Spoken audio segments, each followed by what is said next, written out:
Muy buenas noches. En esta ocasión, en nuestra actividad 3, voy a hablar sobre las violaciones procesales. Estoy cursando el seminario de casos en defensa oral. Me presento, soy la maestra María Elena Camacho Soberanes, estudio en la Universidad IESPRO y estoy estudiando un doctorado en Derechos Humanos y Litigación Oral, mi primer cuatrimestre, y mi maestra es la doctora Irene Hernández Cancino. Vivo en Mexicali, Baja California, y estamos a 14 de diciembre del 2025. Les voy a hablar sobre la sentencia versión pública del amparo directo en revisión 669, diagonal 2015, de la Primera Sala de Justicia de la Nación. Como introducción, vamos a hablar sobre las violaciones procesales dentro de la materia penal. Cuando hablamos de irregularidades en el procedimiento penal, afectan el debido proceso y los derechos fundamentales de las partes, especialmente de la defensa, y para asegurar que la sentencia sea legal, debiendo trascender al resultado del fallo para poder ser reparadas, usualmente a través de mecanismos como el amparo, garantizando así la constitucionalidad y la protección de los derechos humanos. Bien, aquí dice, ¿por qué es importante que hablemos de estas irregularidades del procedimiento? Porque hablamos de la protección de los derechos. Estos aseguran para que no se vulnere el derecho a una defensa adecuada, a ser oído o a tener un trato justo, fundamentalmente en un Estado de Derecho. Cuando hablamos de control de la legalidad, y esto sirve para verificar que el proceso se apegue a las leyes y normas, evitando abusos para tener la garantía de justicia, donde nos dice que si una relación procesal afecta a la sentencia, esta puede ser a la reposición del procedimiento, buscando una resolución más justa y apegada a derecho. Pero, ¿cuándo podemos reclamar la verdad? Pues decimos que la trascendencia al resultado nos ocupa entonces cualquier error procesal. Se repara solo aquellos que demuestran haber influido significativamente en la decisión final. Por ejemplo, no notificar adecuadamente, desechar pruebas o una falsa representación. Cuando hablamos de los mecanismos, se debe impugnar en el momento procesal oportuno, cuando los recursos incidentes de nulidad, o si no es posible, puede ser reclamadas en el juicio de amparo, especialmente en el amparo directo contra la sentencia definitiva. Tenemos ejemplos comunes como pueden ser las notificaciones mal hechas, emplazamientos indebidos, pruebas desechadas incorrectamente por falta de defensa adecuada, por no respetar plazos o dar vista del expediente a las partes, o por incompetencia. La finalidad de los derechos humanos ante las violaciones procesales, pues es proteger la dignidad humana y garantizar un trabajo justo a todas las personas involucradas, un procedimiento legal actuando como mecanismo de defensa contra los abusos y negligencias por parte de las autoridades, asegurando que se respeten las garantías del derecho o del debido proceso. Los propósitos que incluyen aquí, no se habla de asegurar el debido proceso legal, Pues aquí son los derechos humanos que garantiza que cualquier persona acusada de un delito sea oída en un acto transparente ante una autoridad competente e imparcial y que el proceso se lleve a cabo conforme las leyes establecidas, como se detalla en el artículo 14 de nuestra Constitución mexicana. Proteger al individuo del abuso del poder sirve como un límite de ejercicio del poder estatal, impidiendo que las autoridades interfieran indebidamente en el goce de los derechos y libertades de las personas durante un proceso judicial. También garantiza la igualdad procesal, que busca asegurar que todas las personas tengan acceso a una justicia en condiciones de igualdad. Que sepa uno de los cambios que se dio con el Código Nacional de Procedimientos Penales, sin discriminación, por las mismas oportunidades para defender sus derechos. También tenemos restituir los derechos afectados en caso de que produzca una violación. Los derechos humanos buscan establecer medidas cautelares y finalmente la reparación integral de los derechos de la víctima. En esencia, la finalidad es asegurar que el objeto principal de la justicia, la impartición imparcial y justa de una sentencia, se logre respetando integralmente la dignidad y las garantías fundamentales del derecho humano. Vamos con la primera pregunta que nos habla esta sentencia. Para la primera sala, ¿en qué momento deben impugnarse las violaciones procesales? Justifica tu respuesta. La primera sala de la Suprema Corte de Justicia de la Nación, en la sentencia del amparo directo en revisión 669/2015, las violaciones procesales en el contexto del sistema penal acusatorio deben impugnarse en el momento en el que ocurran, y su análisis en el amparo directo se limita exclusivamente a aquellas cometidas durante la audiencia de juicio oral. La justificación de este criterio radica en la naturaleza y estructura del sistema penal acusatorio y oral, que se rige por principios como la continuidad, concentración e inmediación, establecidos en el artículo 20 de nuestra Constitución. Las pruebas y argumentos se desahogan y debaten directamente ante el Tribunal del Enjuiciamiento en la audiencia del juicio oral. Esto implica que cualquier violación que afecte este debate debe de ser discutida y, en su caso, corregida en ese preciso momento. El amparo directo está diseñado para revisar la legalidad de la sentencia definitiva y las violaciones procesales que trascienden a ella, pero dentro del marco de la audiencia de debate de juicio oral.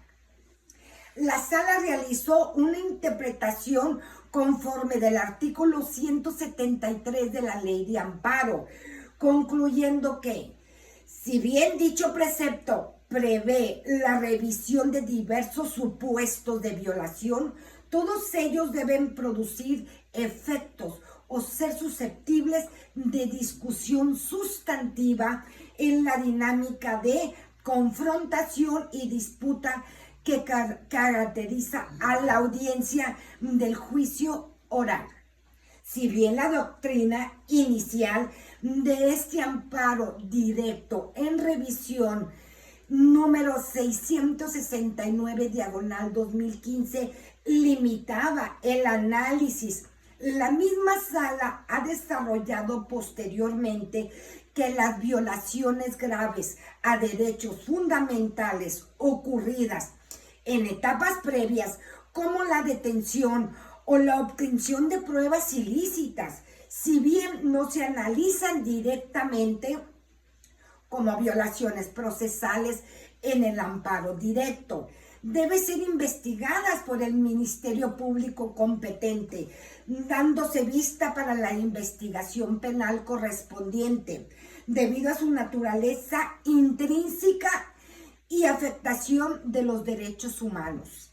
La regla general establecido en el amparo directo en revisión, como lo he mencionado, 669/2015, es que las violaciones procesales deben impugnarse y, por ende, su revisión en amparo directo se limita a las acontecidas en la etapa del juicio oral, por ser congruentes con la oralidad y la inmediación del nuevo sistema de justicia penal. La sentencia aborda la exclusión probatoria derivada de violaciones a derechos fundamentales en el sistema penal acusatorio. El análisis del amparo directo en revisión 669/2015 de la Suprema Corte de Justicia de la Nación es clave para entender cuándo pueden impugnarse esas violaciones procesales en el sistema penal acusatorio mexicano. ¿Qué resolvió en el caso de esta sentencia? En el caso concreto, el quejoso alegaba violaciones graves como tortura, incomunicación, obtención ilícitas de pruebas ocurridas en las etapas previas al juicio oral, detención, averiguación previa, y sostenía que esas violaciones debían analizarse en el juicio de amparo directo. La sala analizó el texto constitucional de nuestro artículo 107, fracción tercera, inciso A, del Código Penal y los artículos pertinentes de la Ley de Amparo vigentes entonces, artículos 170 y 73, así como la reorganización del sistema penal mexicano bajo el sistema acusatorio. Si bien la Ley de Amparo no hacía una distinción explícita, estricta del momento procesal, la Corte optó por una interpretación conforme al sistema penal acusatorio, para evitar que el amparo se volviera un medio para reabrir pruebas, etapas ya cerradas. Según esta decisión de la primera Corte, de la primera sala, solo pueden ser objeto de impugnación vía de amparo directo aquellas violaciones procesales que se actualicen durante la etapa del juicio oral.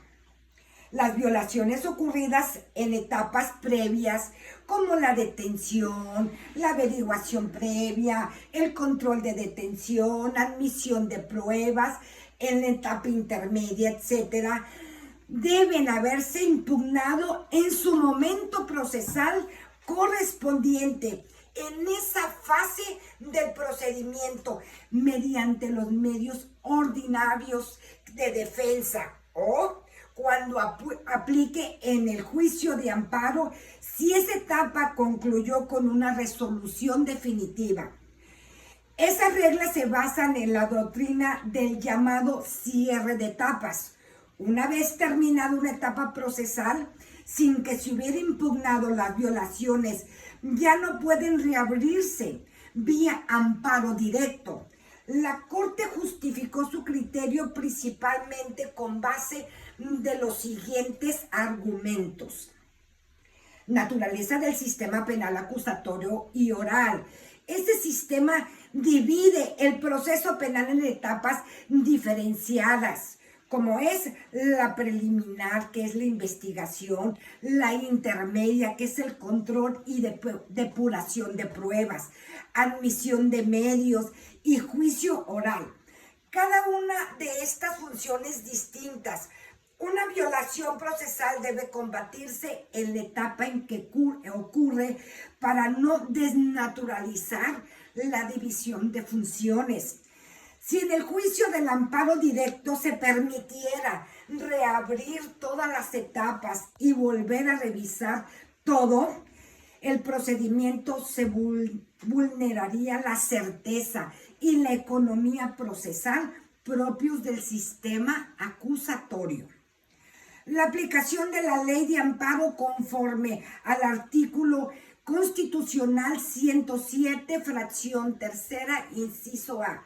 Este precepto limita el amparo directo a sentencias definitivas, laudos y resoluciones que pongan fin al juicio o actos cometidos durante el procedimiento.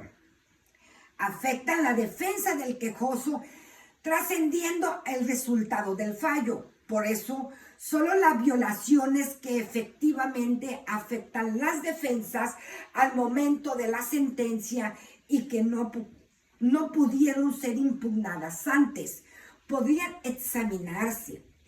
No se ve como un tercer grado de impugnación permanente, sino como un control constitucional de actos definitivos o de aquellas irregularidades que trascienden al resultado final, no como una revisión general de todo el proceso. Las defensas deben de ser diligentes. Cualquier violación atribuible a detención, averiguación previa o etapa intermedia debe impugnarse en ese momento procesal. Por ejemplo, como los recursos ordinarios, los incidentes correspondientes. No esperar al juicio oral ni al amparo. Si no se impugnan en su oportunidad, ya no podrán ser discutidas en amparo directo tras la sentencia definitiva, debido al cierre de etapas.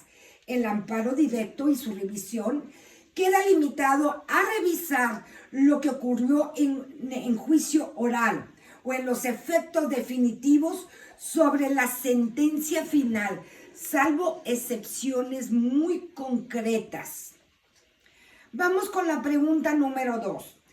Imagina este escenario: al Ministerio Público le admiten un medio de prueba en la audiencia intermedia que en tu carácter de defensor alegaste que debería excluirse por haberse obtenido violando derechos fundamentales.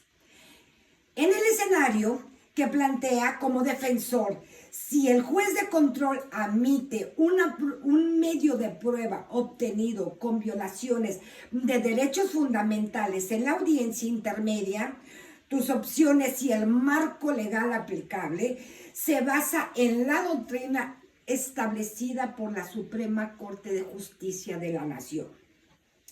De acuerdo con la doctrina de la primera sala, como se reitera y aclara en el amparo directo y precedentes relacionados, la admisión de una prueba en la audiencia intermedia no es un acto de imposible reparación que proceda a impugnar inmediatamente mediante amparo indirecto.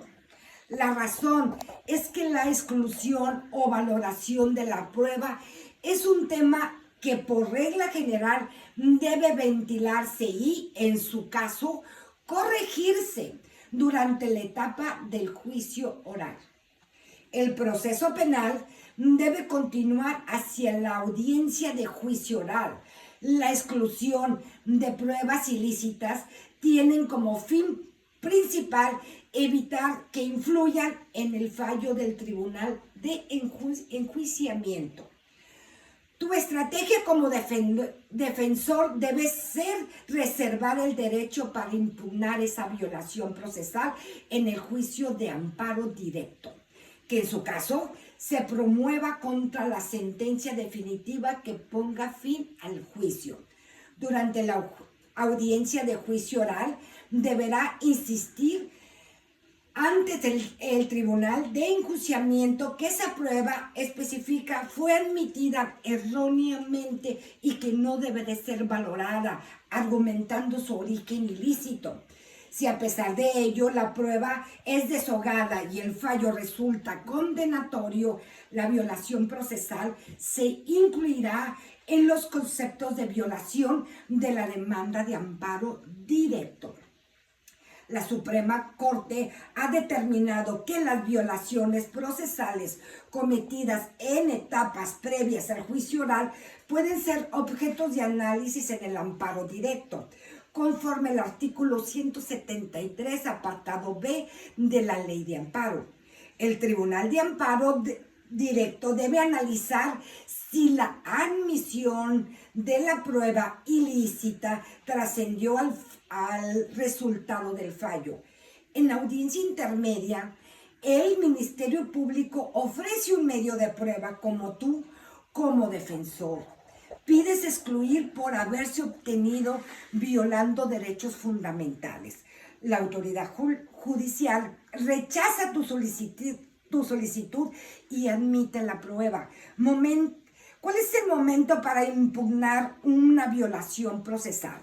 La primera sala determinó que toda violación procesal debe impugnarse en la etapa en la que ocurre. No puedes esperar hasta que la sentencia ni pretender que el amparo directo revise lo que pasó en etapas previas, en etapas de investigación o intermedias. Cada etapa del proceso acusatorio está jurídicamente cerrado. Una vez concluido, si no impugnes en ese momento, pierdes la oportunidad de hacerlo después. Este criterio responde al principio de cierre de etapas del sistema penal acusatorio. La admisión de un medio de prueba ocurre en la audiencia intermedia, por lo tanto, la impugnación debe realizarse en esa misma etapa. ¿Qué debes hacer como defensor?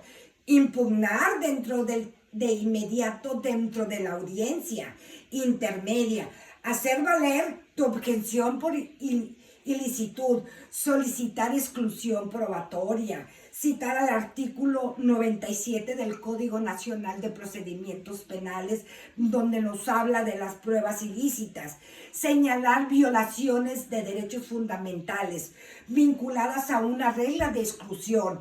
El criterio del amparo directo en revisión te obliga a impugnar ese acto antes de que concluya la etapa intermedia mediante el recurso de apelación cuando es procedente. La admisión de medios de prueba generalmente, si es apelable, por ser una resolución que afecta el derecho de defensa y repercute en la sentencia. Si la legislación local o la interpretación judicial niega la apelación, entonces, ¿a dónde nos vamos? Nos vamos a un amparo indirecto en ese mismo momento. Solo si el recurso ordinario no existe o no es procedente. La clave es que no puedes esperar al juicio oral ni al amparo directo posterior a la sentencia. ¿Qué pasa si no impugnas en la audiencia intermedia? Según la primera sala, esa violación no puede revivirse en amparo directo. Queda consentida por falta de impugnación oportuna. La etapa intermedia ya está cerrada y el juicio oral no puede recibirla. La Corte argumentó que permitir que en el amparo directo se revisen actos de etapas anteriores rompería la estructura del sistema acusatorio, volvería el amparo a un tercer nivel de revisión general, violentaría el proceso de inmediación y continuidad, impediría el cierre progresivo de etapas. Por eso, solo las violaciones cometidas en juicio oral pueden alegarse en un amparo directo. La admisión de pruebas ocurre antes del juicio, así que la defensa debe reaccionar antes de que la etapa termine. Vamos con nuestra pregunta número 3. ¿Esta resolución puede impugnarse a través de algún recurso del Código Nacional? Bueno, la versión pública de la sentencia de amparo directo en revisión 669, diagonal 2015, de la primera sala de la Suprema Corte de Justicia de la Nación, en cuanto a la posibilidad de impugnar esta resolución a través de algún recurso del Código Nacional de Procedimientos Penales. La respuesta es no. Las razones son las siguientes. La sentencia de amparo directo en revisión es una resolución definitiva emitida por una máxima instancia judicial de México dentro del juicio de amparo, que es un medio de control constitucional. El Código Nacional de Procedimientos Penales regula los procedimientos penales ordinarios, como es la apelación, la revocación, etcétera, que se agotan antes de que lleguen al juicio de amparo o aquellas relacionadas con la ejecución de penas o medidas cautelares. Los medios de impugnación contra las resoluciones del juicio de amparo están previstas exclusivamente en la Ley de Amparo y en la Constitución Política de los Estados Unidos Mexicanos, no en el Código Nacional de Procedimientos Penales.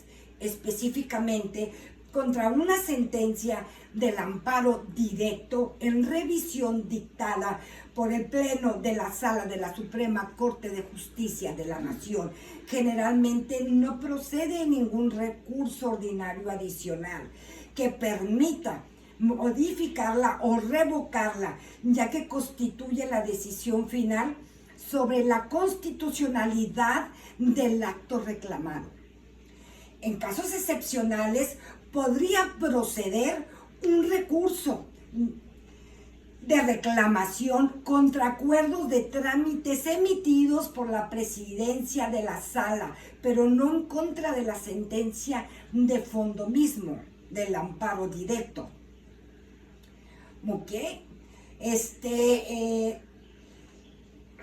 El derecho al versó sobre el derecho al debido proceso en el sistema de justicia penal acusatorio y oral, específicamente en el del Estado de México, y en ese momento la imposibilidad de reabrir el debate de temas de etapas previas, como ya hablamos, como la etapa de la investigación, la inmediación durante el juicio oral, y por ende en el amparo directo que deriva de la sentencia definitiva de dicho juicio.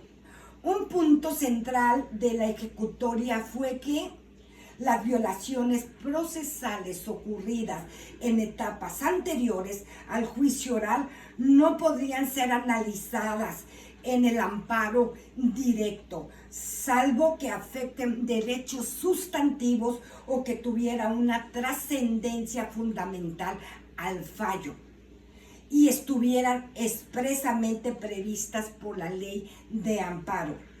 A continuación tenemos la respuesta directa derivado del criterio de la primera sala en el amparo directo en revisión 669, diagonal 2015, aplicada estrictamente al marco del Código Nacional de Procedimientos Penales.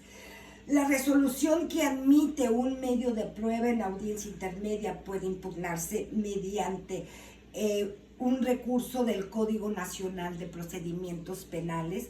La respuesta es sí. La admisión o exclusión de un medio de prueba en la audiencia intermedia sí se puede impugnar por la defensa mediante el recurso de apelación conforme a lo establecido por el Código Nacional de Procedimientos Penales. Nuestro fundamento de nuestro código está en el artículo 467, donde se establece la apelación procede contra resoluciones judiciales que causen perjuicios irreparables a algunas de las partes. Nuestro artículo 468 son apelables, entre otras, la fracción primera, las resoluciones dictadas en la audiencia intermedia que afecten la admisión o exclusión o desechamiento de pruebas y que puedan repercutir en el juicio. La admisión de una prueba obtenida con violaciones a derechos fundamentales si entra en este supuesto porque afecta el derecho de defensa, el derecho de presunción de inocencia, la regla de exclusión probatoria y puede influir directamente en el resultado del juicio. La primera sala estableció que las violaciones ocurridas en etapas preliminares o intermedias deben impugnarse en esa etapa mediante los medios de defensa ordinarios. Por eso, no es posible dejar pasar la audiencia intermedia hasta después en que lo reclames en amparo directo. Alegar que la admisión de las pruebas fue inconstitucional. La Corte fue clarísima. Si no se impugna en el momento procesal correspondiente, la violación queda firme por cierre de etapa. Y el Código Nacional de Procedimientos Penales sí prevé un recurso adecuado, que es la apelación. Podemos decir, es procedente el amparo indirecto. La justificación de la respuesta es sí.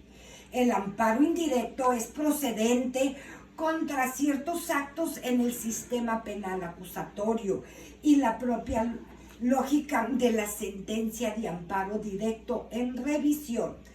Ayuda a justificar cuándo y por qué. La justificación se basa en la distinción de los actos reclamables en cada tipo de amparo y las etapas del procedimiento penal. El amparo directo en revisión determinó que el amparo directo se enfoca en las violaciones cometidas durante la etapa del juicio oral y que trasciende a la sentencia definitiva. Precisamente porque muchas violaciones graves como la tortura, la detención ilegal o la falta de control judicial en ciertas actuaciones ocurren en etapas previas, como hablamos de la investigación o hablamos en la etapa intermedia, y no son susceptibles de reparación en la sentencia definitiva. Deben ser impugnadas mediante el amparo indirecto. La Suprema Corte de Justicia de la Nación ha establecido que el amparo indirecto procede excepcionalmente contra actos dentro del procedimiento cuando afectan de manera directa derechos sustantivos del promovente, causando un perjuicio de imposible reparación. Ejemplos comunes incluyen orden de aprehensión, cateos ilegales o incomunicación. De hecho, en la propia sentencia del amparo directo en revisión que mencionamos, aunque la primera sala no pudo analizar el alegato de tortura en el amparo directo por haber ocurrido en una etapa previa, sí ordenó dar vista al Ministerio Público para que investigara la denuncia, lo cual refuerza la idea de que estos actos requieren un mecanismo de control constitucional distinto y oportuno, que es el amparo indirecto. Como conclusión, podemos decir que la sentencia de amparo directo en revisión delimita la competencia del amparo directo, pero implícitamente confirma la necesidad y procedencia del amparo indirecto para impugnar actos que ocurren en fases anteriores del procedimiento penal o que afecten derechos sustantivos en forma irreparable. ¿Es procedente el amparo indirecto? La respuesta: solo es procedente el amparo indirecto si no existe un medio de defensa ordinario para impugnar la resolución, pero en este caso sí existe la apelación en el Código Nacional de Procedimientos Penales. Por lo tanto, el amparo indirecto no es procedente porque existe un recurso ordinario eficaz como es la apelación para combatir la admisión de una prueba ilícita en audiencia intermedia. En el amparo directo en revisión, la primera sala estableció como total claridad las violaciones procesales deben impugnarse en la etapa en que ocurren. Deben utilizarse los medios ordinarios de defensa disponibles antes de acudir al amparo. El amparo directo o indirecto no puede utilizarse para reabrir etapas cerradas del proceso penal acusatorio. El amparo solo procede cuando no haya recurso ordinario idóneo, pues eso de otra forma se rompe el principio de cierre de etapas. La Corte en ese asunto revisó los artículos constitucionales y de la Ley de Amparo y concluyó que el amparo indirecto no procede contra actos dentro del procedimiento cuando exista un recurso previsto en la ley procesal. Cuando hablamos de una justificación normativa, nos habla el artículo 170 de la Ley de Amparo. El amparo indirecto procede contra actos dentro de juicio solo cuando no existan recursos ordinarios. También está en el artículo 102 y 113 de la Ley de Amparo. El juicio de amparo es procedente cuando existe, es improcedente cuando existen medios de defensas idóneos y eficaces dentro del procedimiento. La resolución que admite o excluye medios de prueba en la audiencia intermedia sí es apelable y lo tenemos en el artículo 467 y 468 del Código Nacional de Procedimientos Penales. Por tanto, existe un recurso ordinario eficaz, no procede el amparo indirecto. La primera sala sostuvo que permitir amparo directo o indirecto contra resoluciones de etapas intermedias destruiría la lógica del sistema acusatorio, impediría el cierre progresivo de etapas y convertiría el amparo en un mecanismo para revisar todo lo ya precluido. Por eso el amparo solo procede de manera residual. Nuestra conclusión final, clara y directa: el amparo indirecto no es procedente porque las resoluciones que admite una prueba en la audiencia intermedia sí puede ser recurrible mediante apelación, que es el medio de defensa ordinario previsto en el Código Nacional de Procedimientos Penales.